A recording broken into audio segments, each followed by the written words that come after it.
मंगलमय मंगल करण वीतरागवे ज्ञान।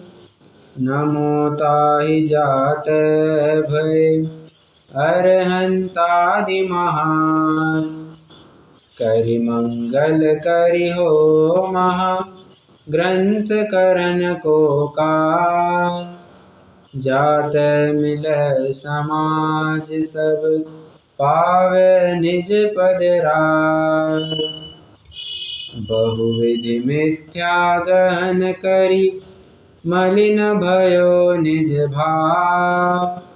ताको होत अभाव है सहज रूप दर्शाव। श्वेतांबर मत विचार का आज संभावित समापन होने वाला है और उसी के साथ पांचवें अधिकार का भी अपना समापन होने वाला है। प्रकरण तो कल तक ये चला, मूर्ति पूजा निषेध का निराकरण, ये प्रकरण पूर्ण हुआ, जिसमें दो बिंदु हो सकता है ये आपको एग्जाम में पूछ लिया जाए। मूर्ति पूजा निषेध का निराकरण, इस प्रकरण के अंतर्गत दो बिंदु जिनका निराकरण किया गया है वे दो बिंदु बताएं। तो मूर्ति पूजा स्थापना निषेध एक, और मूर्ति स्थापना निषेध और मूर्ति पूजा निषेध, इन दो प्रकरणों का यहाँ निराकरण किया गया है। मतलब ये सिद्ध किया जा रहा है कि मूर्ति स्थापित करना कोई अपराध नहीं है और ना ही मूर्ति पूजा करना भी कोई अपराध है। ये कल तक का अपना प्रकरण रहा। आज बहुत सारे होता है ना, लास्ट में जब चैप्टर खत्म होने को आता है एक मिसलिनियस टॉपिक आ जाता है, तो ऐसे ही कुछ यहाँ से मिसलिनियस टॉपिक्स चलने वाले हैं। बहुत यहाँ वहाँ से जो भी विपरीत बातें ध्यान में आती है, किसी ग्रंथ से बहुत सारे ग्रंथों को पढ़ करके इसमें ये गलत बात नज़र आ रही है, उसमें वो गलत बात नज़र आ रही है, तो सबका संग्रह, सबको इकट्ठा करके एक मिसलिनियस 1.5 पेज का एक प्रकरण बनाया है। हम अभी इसको थोड़ा देखते हैं। तो पहली बात तो ये, वैसे आज कोमल जी है, कोमल जी आज आपकी आज बहुत मदद लगेगी, क्योंकि आपको इन सब बातों के बारे में पता ही होगा शायद, और बाकियों को भी पता होगा शायद। सामयिक लेते हैं, ये श्वेतांबर लोग क्या करते हैं, सामयिक लेते हैं। परंतु सामयिक का मतलब क्या होता है, वे नमोकार मंत्र का जाप करते हैं, माला फेरते हैं, और क्या कहते हैं, तिकुत्तो कहते हैं, और न जाने बहुत कुछ चीज़ें पाठ करते रहते हैं। तो सामयिक का व्रत लेते हैं और कहते हैं कि ये पाठ पढ़ना चाहिए। सो बात बनती नहीं है, क्योंकि सामयिक एक निर्वध्य कार्य था। यहाँ पर मन वचन काय पूर्वक तुम्हारा बाहर से पूरा संबंध टूट जाना चाहिए था, ना मन की चेष्टा, ना वचन की चेष्टा, ना काय की चेष्टा। अब अगर तुम काया से तुम माला फेर रहे हो, ठीक है, माला फेर रहे हो, तो हाथ वो मणि हिलता रहेगा एक, और तुम बोलते रहोगे, तुम्हारे बराबर लिप मूवमेंट दिखेगी, तो काय की भी चेष्टा हो रही है, वचन भी बोले जा रहे हैं, और साथ ही साथ तुम्हारे मन में विकल्प भी चल रहे हैं। तो सामयिक में जो तुमने प्रतिज्ञा की थी, मन वचन काय से निवृत्ति, उनके विषयों से निवृत्ति, सो वो तो बात हुई नहीं, उल्टा तुम विषयों में प्रवृत्ति कर रहे हो, ये बात कुछ बैठती नहीं है। ठीक है, आइए फटाफट से एक पैराग्राफ यहाँ पढ़ लेते हैं। तथा गृहस्थों को अणुव्रत आदि के साधन हुए बिना ही सामयिक, प्रतिक्रमण, प्रोषद आदि क्रियाओं का मुख्य आचरण कराते हैं। एक और बात समझना, कई बार होता है कि व्रत लिए बिना ही ये कहते हैं कि हमारा प्रतिक्रमण है, हम प्रतिक्रमण कर रहे हैं, हम सामयिक कर रहे हैं, प्रोषद कर रहे हैं, व्रत लिए बिना ही। ये आएगा, इस बात को भी उजागर किया जाएगा कि बिना व्रत लिए ही प्रतिक्रमण कैसे करते हैं। सो एक अगले पेज पर आने वाला है।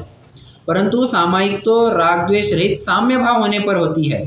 पाठ मात्र पढ़ने से व उठना बैठना करने से ही तो होती नहीं है। ये मैंने थोड़ा देखा है कि जब भी सामयिक करते हैं ना, तो ऐसा ढोक देते हैं, नीचे आते हैं, मतलब आवर्त लगाते हैं, नीचे बैठते हैं, ढोक देते हैं, फिर से उठते हैं, आवर्त लगाते हैं, नीचे बैठते हैं, ढोक देते हैं, ऐसा कई बार उठना बैठना करते हैं, और बराबर से पाठ चलते रहता है इनका। बराबर कह रहा हूँ मैं कोमल जी? जी भैया जी। बस तो यही होता है। पंडित साहब ने उसी क्रिया को देख करके यहाँ लिखा है, पाठ मात्र पढ़ना एक और उठना बैठना। तो आप किसी श्वेतांबर को कभी ऑब्जर्व करना जिसने सामयिक ली हुई है, वो बराबर ऐसे उठक बैठक करते रहता है। हाँ, अगर स्वास्थ्य के लिए कर रहा है तो ठीक है, बट धर्म के नाम पर तो बिल्कुल भी नहीं चलेगा। धर्म के नाम पर, धर्म भी कहने की अपेक्षा सामयिक के नाम पर तुम जो पाठ पढ़ रहे हो, उठना बैठना कर रहे हो, यहाँ पर ये बात बनती नहीं है। अब वो थोड़ा सा जो महाराज होता है ये लोग भी ऐसे करवाते हैं। हाँ क्या, इसके बारे में मुझे पता नहीं है।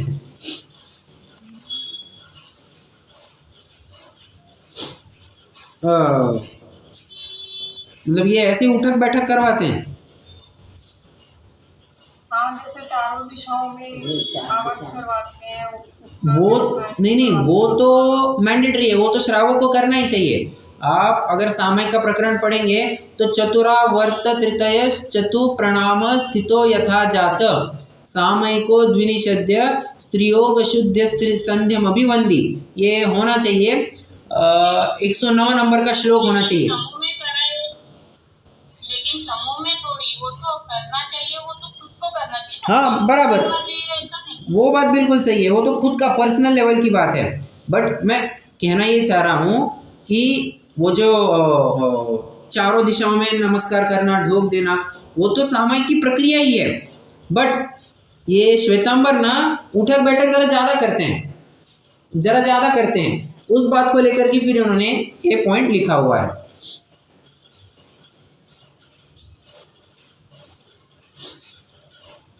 और जैसे बात कही गई कि बाबा ये तो अपने पर्सनल लेवल पर करना चाहिए। सामयिक ध्यान ये कोई सामूहिक स्तर पर की जाने वाली क्रिया बिल्कुल भी नहीं है। ये तो ध्यान मतलब अपने लिए होता है। ज्ञान के शिविर जरूर लग सकते हैं, ध्यान के कभी शिविर नहीं लग सकते। ठीक है, चलिए अब आते प्रकरण में। वो सामने वाला कह रहा है, नहीं साहब बाकी काम करने से तो अच्छा है ना। देखो ऐसा कुछ प्रकरण आया है क्या, बाकी काम करने से तो अच्छा है? इसी तर्ज पर कुछ और प्रकरण आया है क्या?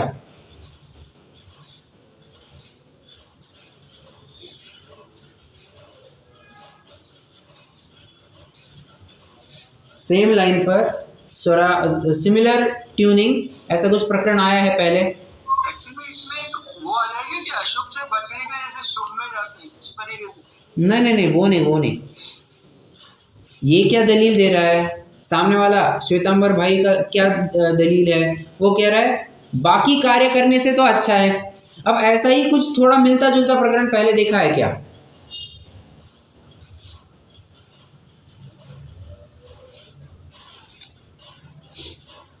अरे 3-4 पेजेस पहले ही तो चल गया।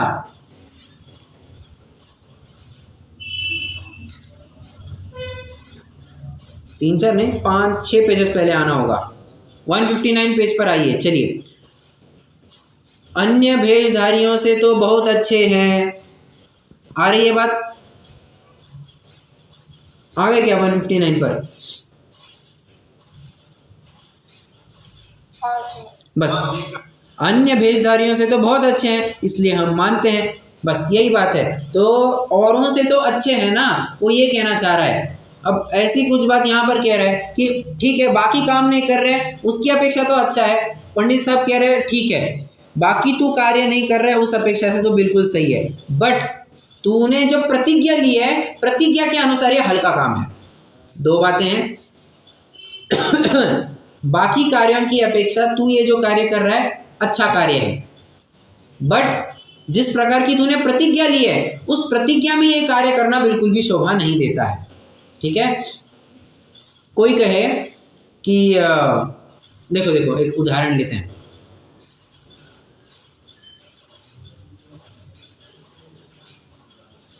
मान के चलिए कांग्रेस की सरकार पहले थी, ठीक है, उदाहरण ले रहे हैं अपन। कांग्रेस की भी सरकार छोड़ो, कोई भी सरकार है तो पहले वो मान के चलिए पेंशन के रूप में 10-10 हज़ार रुपया देती थी। एग्जाम्पल ले रहे हैं अपन, जितने भी उसके सेंट्रल गवर्नमेंट एम्प्लॉय थे, सरकारी नौकरियों में थे, उनको अभी 10-10 हज़ार रुपया पेंशन दे रही। एग्जाम्पल लेते हैं, ठीक है। अब जो नई सरकार आई नई सरकार कहती है हम आपको 20-20 हजार देंगे, हम आपको 20,000 पेंशन देंगे, बट वास्तव में जब देखा गया तो 15,000 ही दिया। अब नई सरकार कह रही है हमने उनसे तो ज्यादा दिया ना, उनसे तो ज्यादा दिया ना, आप क्या कहेंगे?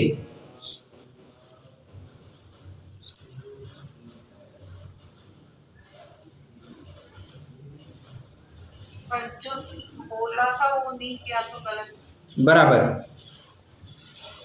क्या पहली सरकार से ये ज्यादा पेंशन दे रही है? हाँ या ना, पहले हाँ या ना इतना उत्तर दीजिए। हाँ जी, दे रही है। बराबर। बट 15,000 दे रही है, ये सही दे रही है क्या? नहीं, तुमने घोषणा तो 20,000 की थी, अब 15,000 क्यों दे रहे हो? तो उस अपेक्षा सही नहीं है, उस अपेक्षा बिल्कुल गलत है। बस यही बात यहाँ पर कही जा रही है। अन्य कार्य करने की अपेक्षा तो ठीक है, अच्छा कर रहे हो, परंतु जिस प्रकार की प्रतिज्ञा तुमने की है ना, उसको बिल्कुल भी ये शोभा नहीं देती। ये बात हो गई, ठीक है। और प्रतिज्ञा नहीं लेते तो ठीक था, परंतु प्रतिज्ञा लेकर के प्रतिज्ञा भंग करना ये तो पाप है। बराबर। आइए थोड़ा पढ़ते हैं। फिर कहोगे अन्य कार्य करता उससे तो भला है, सो सत्य, परंतु सामायिक पाठ में प्रतिज्ञा तो ऐसी करता है कि मान वचन काय द्वारा सावध्य को न करूँगा न कराऊंगा, परंतु मन में तो विकल्प होता ही रहता है, और वचन काय में भी कदाचित अन्यथा प्रवृत्ति होती है, वहाँ प्रतिज्ञा भंग होती है।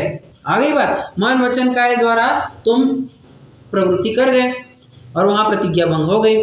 सो प्रतिज्ञा भंग करने से तो न करना भला है, क्योंकि प्रतिज्ञा भंग महापाप है। उससे तो बेहतर था ना तुम प्रतिज्ञा ही मत लो या तुम करो ही मत, ये बेहतर था, परंतु प्रतिज्ञा लेना और प्रतिज्ञा तोड़ना ये पाप है। अपन ने थोड़ा एक उदाहरण देखा था ना, कोई एकासन की प्रतिज्ञा ले और 5 रोटी खाए, ठीक है, हलवा रबड़ी पूड़ी सब खाए, ठीक है, और कोई उपवास की प्रतिज्ञा लेकर के पानी की 1 बूंद पिए। बताइए धर्मात्मा कौन है? एकासन करने वाले। बराबर है। क्यों? उसने प्रतिज्ञा का बराबर से पालन किया। कितना खाया उससे क्या मतलब है, प्रतिज्ञा का पालन किया क्या नहीं किया? बिल्कुल किया। और ये उपवास वाला है, भले ही क्वांटिटी में कम दिख रहा है, बट तुम्हारा लेवल ही अलग है। तुमने बड़ी प्रतिज्ञा ली है और बड़ी प्रतिज्ञा लेकर के तुम छोटा काम कर रहे हो, ये महापाप है, ठीक है। ये एक पॉइंट हो गया। अब थोड़ा सा पाठ के ऊपर में थोड़ी सी बात करते हैं। पंडित साहब पूछते हैं कि कोई भाषा पाठ पढ़ रहा है, प्रतिज्ञा नहीं करता और अर्थ जान करके पढ़ता है। 3 बातें, प्रतिज्ञा नहीं करता, भाषा पाठ पढ़ता है और अर्थ सहित पढ़ता है। अर्थ सहित मतलब बराबर से समझ रहा है कि इसका ये अर्थ है, इस पंक्ति का ये अर्थ है, उस पंक्ति का ये अर्थ, बराबर अर्थ सहित समझ रहा है, ठीक है।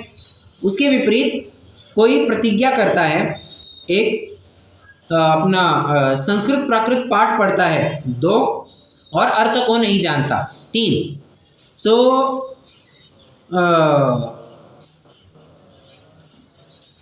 क्या कह रहे हैं, हाँ, बिना अर्थ जाने वहाँ उपयोग नहीं रहता, तब उपयोग अन्यत्र भटकता है। तो ये 2 केसेस सामने खड़ी की है। फिर से आप चाहे तो एक छोटा सा टेबल बना सकते हैं, केस 1 केस 2, केस नंबर 1 के नीचे एरो करके लिखिए, केस नंबर 2 के नीचे एरो करके लिखिए, दोनों के साइड बाय साइड लिखते जाइए। हाँ, मैं जैसे बता रहा हूँ, केस 1 में लिखिए प्रतिज्ञा नहीं करता, केस 2 में लिखिए प्रतिज्ञा करता है। प्रतिज्ञा नहीं करता, प्रतिज्ञा करता है, point number 1। Point number 2, point number 1 क्या था? प्रतिज्ञा नहीं करता, प्रतिज्ञा करता है। अब पॉइंट नंबर 2 लिखिए, भाषा पाठ पढ़ता है, प्राकृत पाठ पढ़ता है। प्रतिज्ञा नहीं करता, उसके नीचे लिखना है भाषा पाठ पढ़ता है, और प्रतिज्ञा लेता है, प्रतिज्ञा करता है, उसके नीचे एरो कर, उसके नीचे लिखना है दूसरा पॉइंट, प्राकृत पाठ पढ़ता है। और तीसरा पॉइंट लिखिए, अर्थ सहित पढ़ता है, बिना अर्थ जाने पढ़ता है।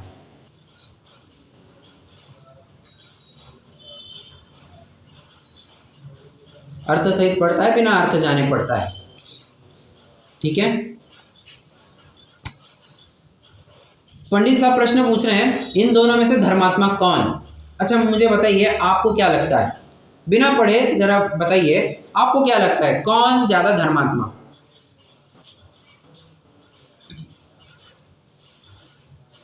केस वन वाला। केस 1 वाला, ठीक है, लगने को तो ऐसा ही लगता है। और एक प्रकार से देखा जाए, एक प्रकार से किसी अपेक्षा विचारा जाए तो वही ज्यादा धर्मात्मा माना जाएगा। क्यों? क्योंकि वो भाव समझ रहा है, उसको याद नहीं है, कुछ नहीं है, कोई दिक्कत नहीं है। क्यों? अरे अपन, आपको याद आ रहा होगा तो अपन ने एकदम शुरुआत की कक्षा में देखा था, मंगलाचरण जैसे हुआ था तो वहां पर पंडित साहब ने पंच परमेष्टि को 3 अलग अलग भाषाओं में याद किया। एक बार प्राकृत में, एक बार संस्कृत में, एक बार हिंदी में, तीनों भाषाओं में पंच परमेष्टियों को याद किया। क्यों? भाषा should not be a barrier, language should not be a barrier. भाषा को तुम गतिरोधक, अवरोधक के रूप में खड़ा मत करो।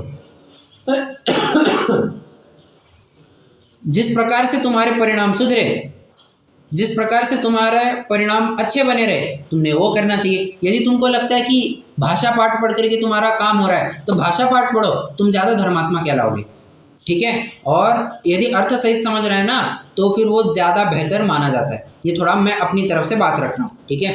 खैर, अब अपन पंडित साहब की तरफ आते हैं। पंडित साहब क्या कहते हैं, तू बता इन दोनों में से धर्मात्मा कौन है। यदि तू कहेगा कि पहला धर्मात्मा, मतलब जो केस 1 वाला आदमी बताया था ना, यदि वो धर्मात्मा है तो वैसा उपदेश क्यों नहीं देते, तुम्हारे ग्रंथ में वैसा उपदेश क्यों नहीं आया, एक। और यदि तू कहेगा कि दूसरा जो व्यक्ति है वो धर्मात्मा है, तो वहां पर तो प्रतिज्ञा भंग कर दी उसने, वहां पर तो प्रतिज्ञा भंग का पाप हुआ। वो पापी को तुम धर्मात्मा कैसे कहते हो? कितने जन बात समझ रहे हैं? जी भैया। कोई एक्सप्लेन करेगा? 1 ही 2 मिनट में कोई एक्सप्लेन करेगा?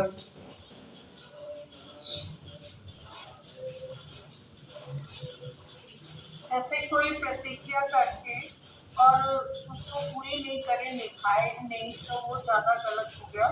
और कोई प्रतिज्ञा नहीं करता है और फिर भी अच्छे से पढ़ाई कर रहा है, भाव सही पढ़ रहा है, वो ज्यादा अच्छा है। बराबर, ज्यादा अच्छा। और अब पंडित साहब क्या तर्क दे रहे हैं यहाँ पर? पंडित साहब के तर्क को भी जरा एक्सप्लेन कीजिए।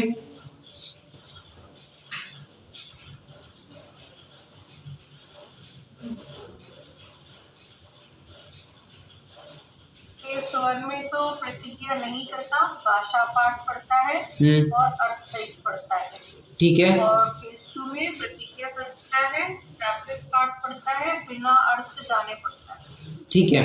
इसके बाद पंडित साहब क्या कह रहे हैं, इसके बाद का थोड़ा इंपॉर्टेंट है, आप चाहे तो वो भी लिख लीजिए।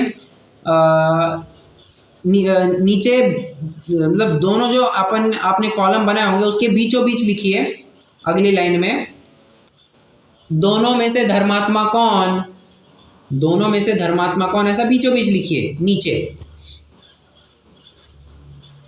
और उसमें से फिर 2 एरो निकालिए, उसमें से 2 एरो बाहर निकालिए। यदि पहला नीचे एरो करके लिखिए, वैसा उपदेश क्यों नहीं दिया, वैसा उपदेश क्यों नहीं दिया। दूसरे एरो करके लिखिए, दूसरा एरो जो है वहां पर लिखिए। यदि दूसरा नीचे एरो करके लिखिए, यदि दूसरा नीचे एरो करके लिखना है, प्रतिज्ञा भंग होने पर पाप हुआ, वह धर्मात्मा कैसे। प्रतिज्ञा भंग का पाप हुआ, प्रतिज्ञा भंग का पाप हुआ, वह धर्मात्मा कैसे।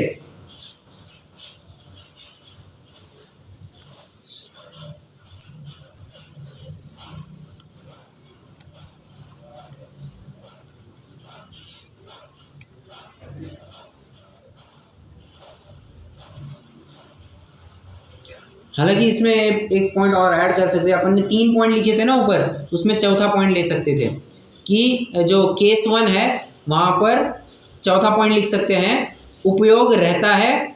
और केस 2 वहां पर चौथा पॉइंट लिखना है, उपयोग अन्यत्र भटकता है। उपयोग अन्यत्र भटकता है। ये भी अगर आप ऐड कर सकते हैं तो बहुत अच्छा होगा।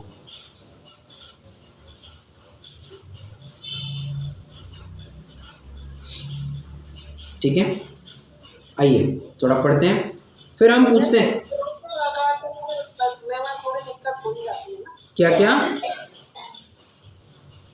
जैसा मान लो किसी ने 1 घंटे का ये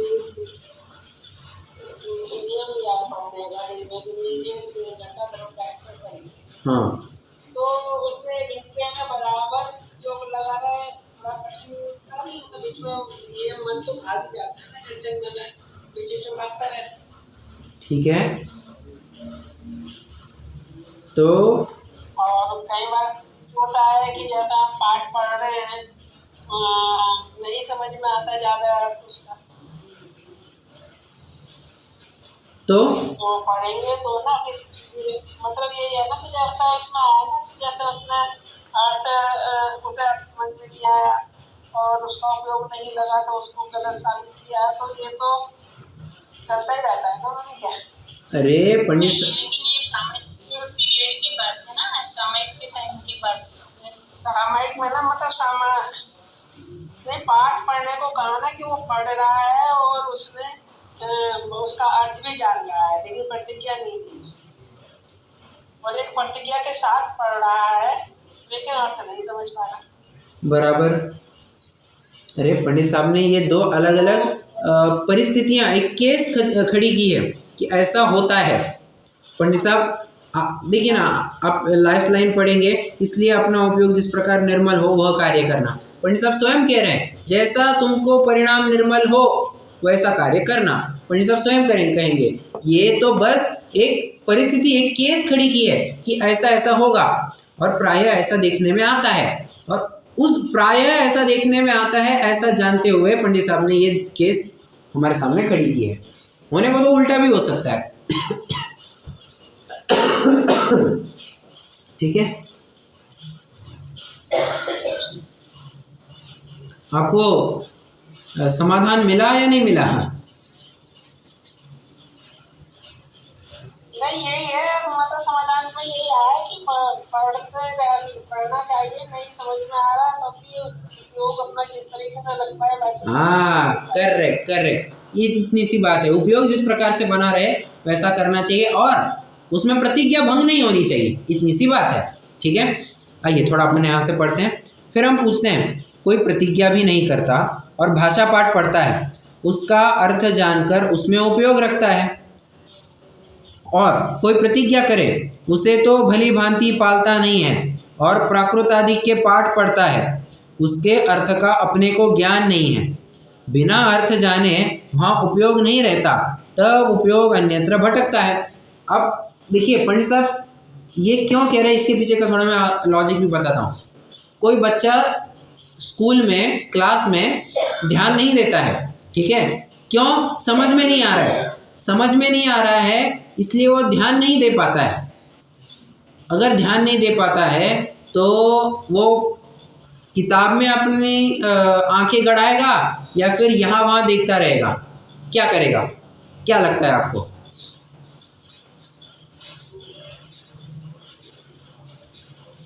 इधर उधर ही ध्यान जाएगा ना, उसको समझ ही नहीं आता। बस पंडित साहब इस ह्यूमन साइकोलॉजी को ध्यान में रखते हुए यहाँ पर आए हैं, ये बात कोट कर रहे हैं कि यदि तुमको अर्थ ही नहीं समझ में आ रहा है तो उपयोग यहाँ वहाँ भटकेगा। सिंपल सी बात है।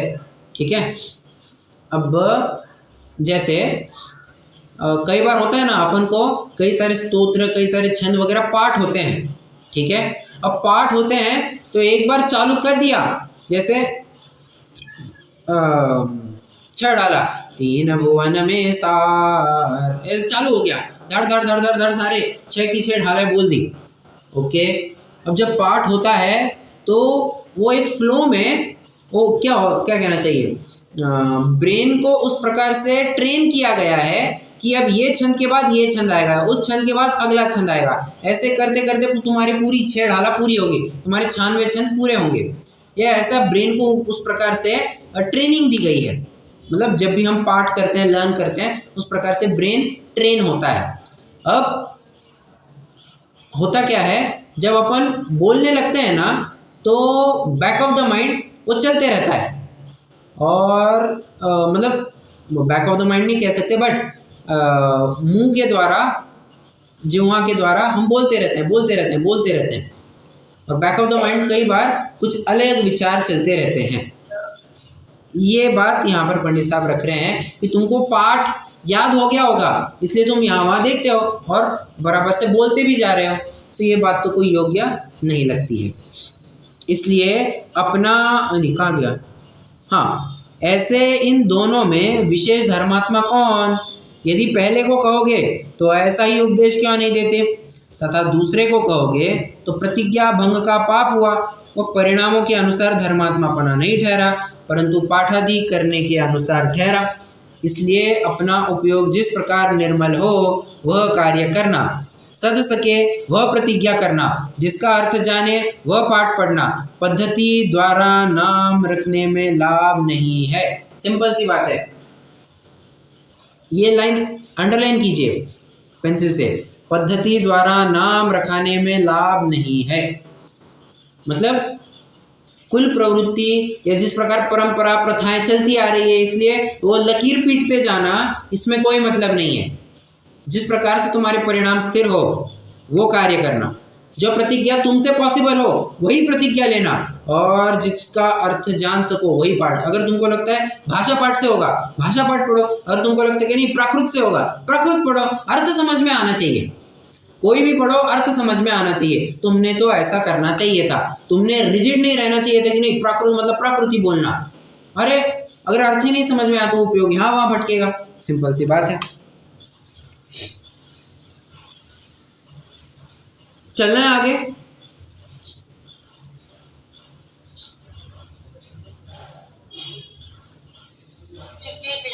ओके, अब प्रतिक्रमण की थोड़ी बात करते हैं।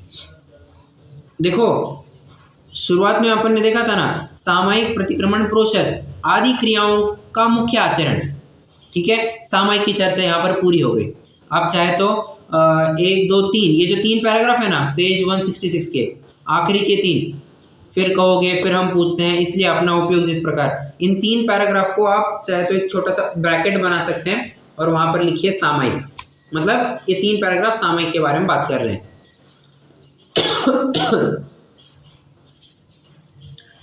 अब प्रतिक्रमण कहाँ तक जाएगा ये मुझे आप मुझे बताएंगे, ठीक है। तथा चलो मैं थोड़ा एक्सप्लेन कर रहा हूँ। क्षमापना के दिन क्या कहते हैं? उत्तम क्षमा के दिन, क्षमापना के दिन क्या कहते हैं एक दूसरों को पर्यूषण के बाद, 10 लक्षण के बाद?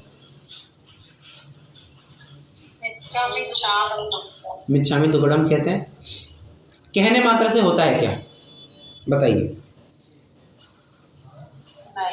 नहीं होता। बस इतने से ही क्रक्स को लेकर के पैराग्राफ बना है। ये जो पैराग्राफ अभी अपन पढ़ेंगे उसमें इतनी सी बात आ रही है। भाव तो तुम्हारे, अरे दुष्कृत्य मिथ्या हो केवल बोलने मात्र से थोड़ी ना होता है, दुष्कृत्य मिथ्या होने योग्य परिणाम भी तो होने चाहिए तुम्हारे। आ रही है बात? दुष्कृत्य मिथ्या होने योग्य परिणाम भी होने चाहिए, तो ही तुम्हारा कहना सार्थक हुआ। ठीक है।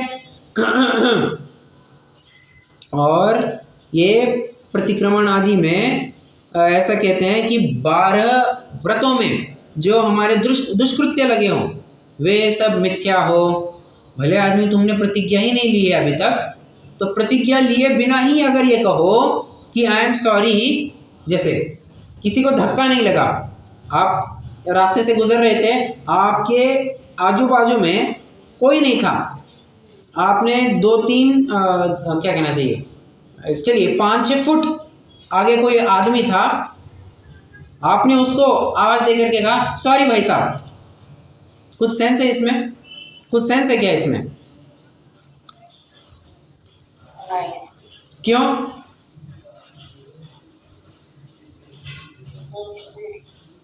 तो वही नहीं ऐसा सॉरी कहने का है। बराबर, होने पर है, हमसे कोई गलती नहीं। बिल्कुल सही है। ना कुछ गलती हुई है, ना कुछ सॉरी कहलाने लायक कुछ ऐसी हरकत भी हुई है। सॉरी कहने का प्रयोजन क्या है, यही बात यहाँ पर कही जा रही है। तुमने क्या कहा, हमारे दुष्कृत्य मिथ्या हो। अरे बट तुमने व्रताधिक लिए ही नहीं है, तो उसके दुष्कृत्य मिथ्या हो ये कैसे कहते हो? ये तो ऐसी बात हो गई ना कि उपवास लिया और उपवास में जो दोष लगे हो वो उसका वे सब दोष का निराकरण हुए। उपवास किया नहीं है फिर भी गए उपवास के दोष का निराकरण हो जाए, ये कैसी असंभवी बात है। ठीक है, इसलिए यह पाठ पढ़ना किस प्रकार बनता है, बात नहीं बनती है। तथा पढ़ते हैं यहाँ से, तथा प्रतिक्रमण नाम पूर्व दोष निराकरण करने का है। प्रतिक्रमण मतलब क्या होता है, पूर्व में किए गए पापों का प्रत्याख्यान। ठीक है,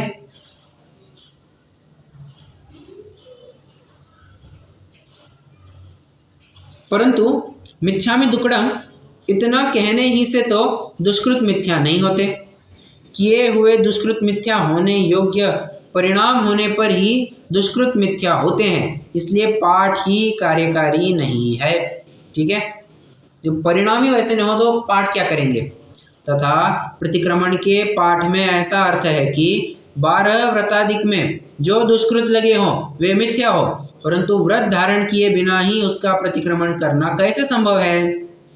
जिसके उपवास न हो वो उपवास में लगे दोष का निराकरण करे, तो उपवास में लगे दोष का निराकरण करे तो असंभवपना होगा। इसलिए यह पाठ पढ़ना किस प्रकार बनता है। अब ये कौन सा प्रकरण चला, प्रतिक्रमण का। बराबर। अब ये 2 पैराग्राफ थे प्रतिक्रमण के थे। अब आगे का जो प्रकरण आएगा वो प्रोषद का आएगा। ठीक है, जो सामयिक हो गया, प्रतिक्रमण हो गया, अब प्रोषद की बात आती है। प्रोषद मतलब क्या, कोई जानता है वैसे प्रोषद मतलब क्या?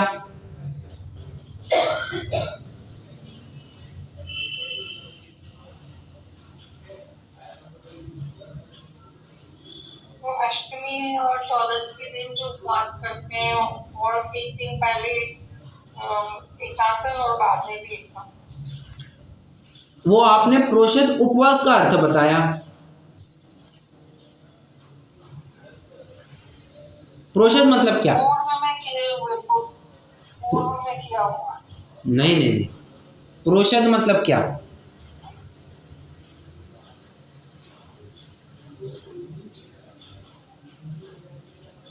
प्रोषद मतलब होता है पर्व। क्या कहा?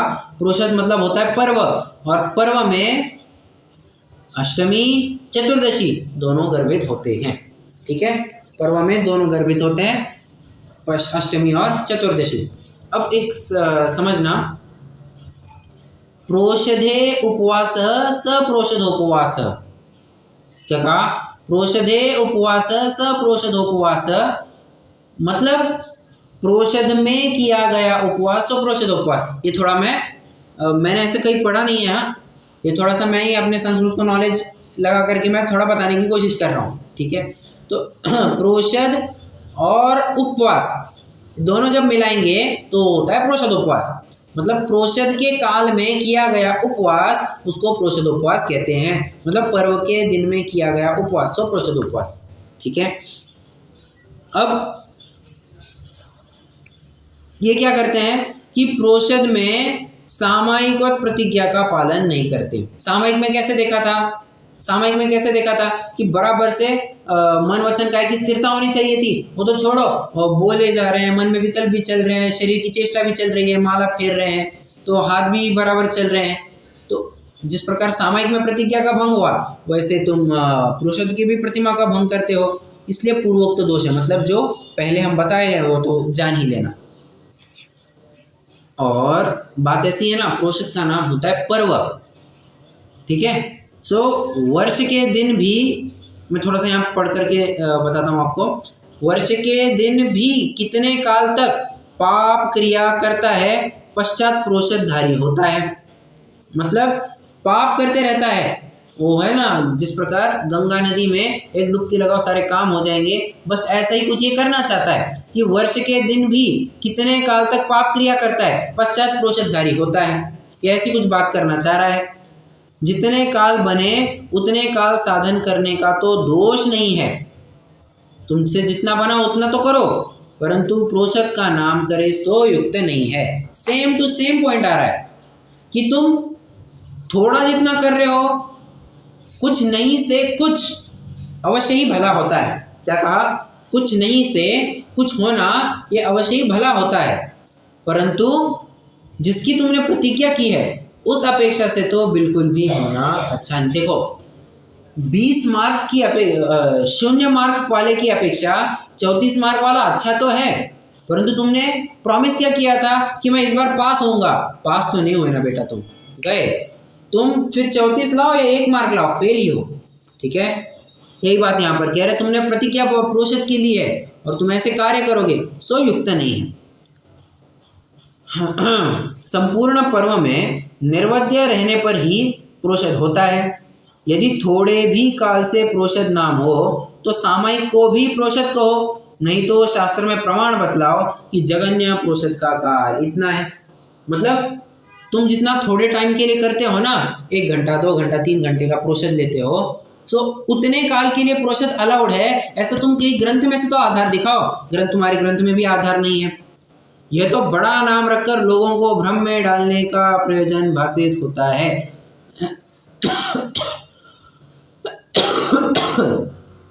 ठीक है, एडवर्टीजमेंट मार्केटिंग चल रही है, बस पैकिंग अच्छा किया हुआ है, माल तो कितना खरा है, अब तो हम उसकी परत खोल ही रहे हैं। ठीक है, चलो अब अगले 2 ही पॉइंट्स बचे हैं, फिर ये अपना टॉपिक कंप्लीट हो रहा है। आखड़ी लेते हैं। कोमल जी बताना, आखड़ी मतलब क्या होता है?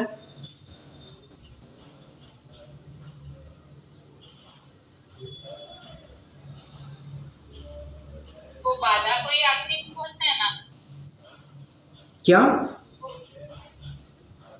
वो जो बाधा लेते हैं कि हाँ।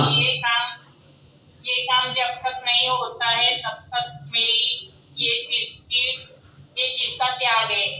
जैसे जब तक काम नहीं पूरा होगा तब तक मेरा त्याग है, ऐसे करके बराबर, जो भी चीज है। बराबर। मतलब एक प्रकार से अपन जो कहते हैं ना कि अभिग्रह लेते हैं, वो ऐसी कुछ बात है। ये आखड़ी वैसी बात है। ठीक है, जैसे मुनिराज कभी बार अभिग्रह लेते हैं कि अमुक अमुक परिस्थिति होगी तो ही मैं आहार लूंगा। जैसे ये शांति सागर महाराज जो थे, उन्होंने एक बार ऐसी प्रतिज्ञा ली थी, ऐसा अभिग्रह बनाया था कि बैल के सिंग को गुड़ लिपटा हो तो ही मैं वहां पर आहार करूंगा। देखो कैसी अटपटी बात है, ऐसी इतनी अटपटी शर्त कि बैल के सिंग को गुड़ लपेटा हो, लिपटा हो तो ही उस घर में आहार कर, उस घर में मतलब आहार के लिए निकलेंगे तो ही आहार करेंगे, अन्यथा आहार नहीं करेंगे।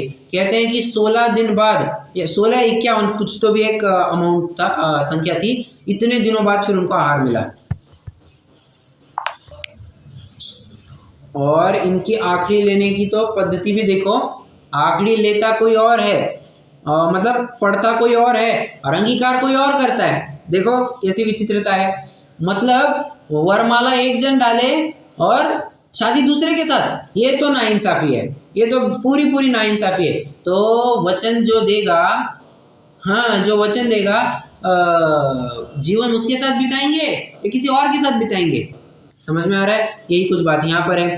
तथा आखड़ी लेने का पाठ तो कोई अन्य पढ़ता है, अंगीकार अन्य करता है, परंतु पाठ में तो मेरे त्याग है ऐसा वचन है, इसलिए तो त्याग करे उसी को पाठ पढ़ना चाहिए। यदि पाठ न आए तो भाषा ही से कहे, परंतु पद्धति के अर्थ यह रीति है। तुम्हें ऐसा करना चाहिए था, जो प्रतिज्ञा लेगा उसने बोलना चाहिए था। तुम तो वैसा भी नहीं कर रहे हो, भले ही काम करो, भाषा में कहो चल जाएगा, बट तुमने करना चाहिए था ना। तुम्हारे बिहाफ पर कोई करेगा ये तो बात जमती नहीं है। तथा अब ये तो बात आपने कॉमन रूप से देखी होगी, प्रतिज्ञा ग्रहण करते हैं और फिर शिथिलता जान करके उसको छोड़ देते हैं। क्या कहना चाहिए, कई बार आर्त रौद्र परिणाम को लेकर के तुम उसको धर्म मानते हो और कुछ किसी को भी धर्म मान लेते हो, वैसी बात नहीं है। फल तो अपने परिणामों का लगता है, ये तुम्हें समझना चाहिए। बस यही बात यहाँ पर कह रहे हैं। तथा प्रतिज्ञा ग्रहण करने कराने की तो मुख्यता है और यथाविधि पालने की शिथिलता है। क्या कहा? यथाविधि पालने की शिथिलता है, मतलब जैसा मैं प्रतिज्ञा तो ले रहा हूँ बट अगर नहीं बना मुझसे तो मैं कर। मुझे बताइए शादी में कभी ऐसा होता है क्या कि मैं स्वपुरुष में संतुष्ट रहूंगी बट नहीं लगा तो मैं पराय पुरुष के पास भी जाऊंगी, या कोई ऐसा कहे कि नहीं अगर स्व स्त्री से संतुष्ट नहीं हुआ तो मैं पर स्त्री के पास भी जाऊंगा, वेश्या गमन भी करूंगा। मैं तो ऐसी प्रतिज्ञा लेता हूँ। ऐसी प्रतिज्ञा स्वीकृत है क्या? बताइए।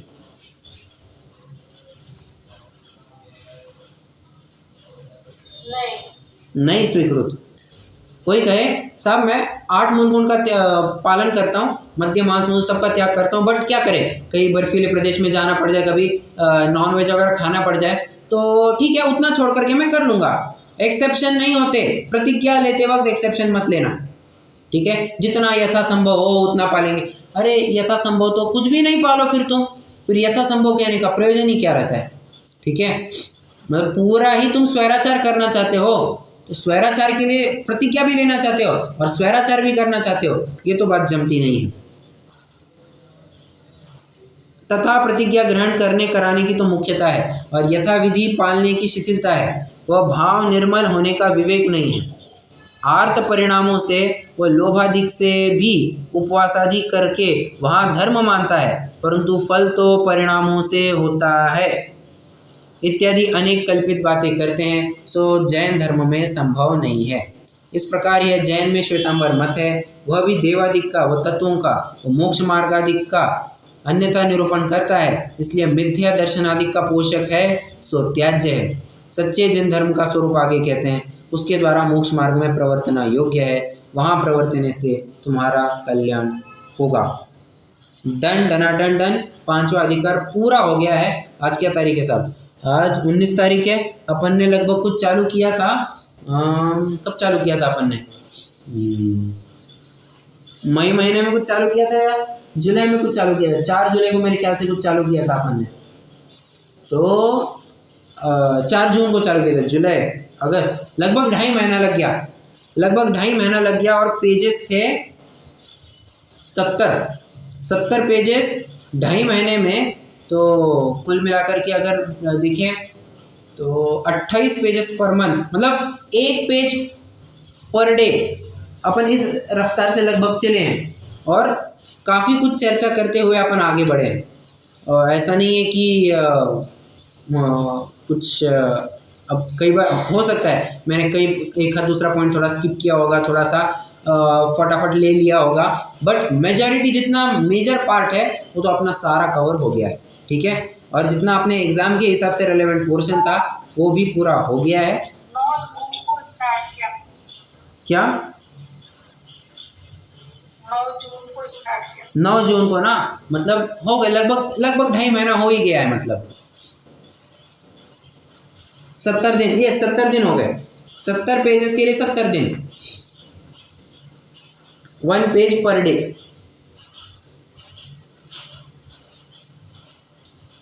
ठीक है। तो जितनी की एग्जाम रहेगी 5 अधिकारों की, उतना सिलेबस अब पूरा हो गया है। अब अपन थोड़ी सी अब चर्चा करते हैं। पहले अपन जिनवाणी सूची करते हैं, फिर अपन कुछ एक 5-10 मिनट बात करते हैं।